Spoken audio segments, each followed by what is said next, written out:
Magandang araw sa lahat.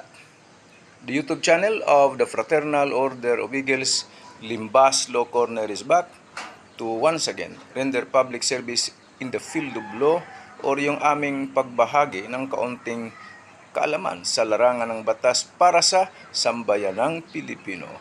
Brought to you by the Limbas Marangal Eagles Club of the Eastern Rizal Region 2 sa pamamagitan ng inyong lingkod na isa namang abogado at isang profesor sa maraming law school sa ating bansa. Pero ano yung topic? Actually, reaction lang ito. Kasi nakinig ako kanina sa television, ang na-interview ay itong chairman ng Commission on Elections. Napakagaling. Ay, salute sir. Grabe. Maliwanag. Ano yung pinagdi-discuss niya? Dinidiskusyon doon yung kailan mag-file daw ng mga gustong magkandidato, gustong mag-serbisyo sa bansa. Okay. At ano ang mga qualification tulad ng residency requirement? Of course naman yung citizenship. Okay. Okay. At na-discuss din niya yung mga tungkol sa mga substitution ng kandidato.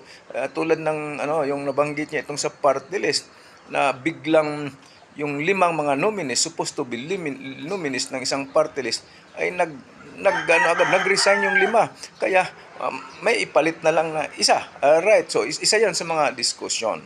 Okay, napakagaling. Sa totoo lang, napakagaling si chairman. At ako'y saludo. Pero ito, dagdag lang, sana iwasan na yung vote buying. Iwasan na rin yung pagbinta ng boto. Bakit? Sa ilalim ng Omnibus Election Code of the Philippines, vote buying is a crime. It is punishable under our laws. Kung nagbibinta ka lang, ganun din yun. Vote selling of your vote is also a crime, punishable under the Omnibus Election Code.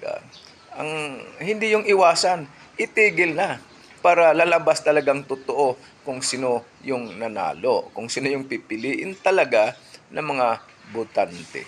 Hindi ko naman sinasabi sa buong bansa may vote buying. Ang sinasabi ko lang, meron sa batas na bawal ang vote buying sa kayong pagbinta ng voto. Siyempre may mga balita, agam-agam na merong vote buying in different parts of this country. Sana wala na, right? Hindi yung iwasan, hindi dapat wala na. Maraming salamat.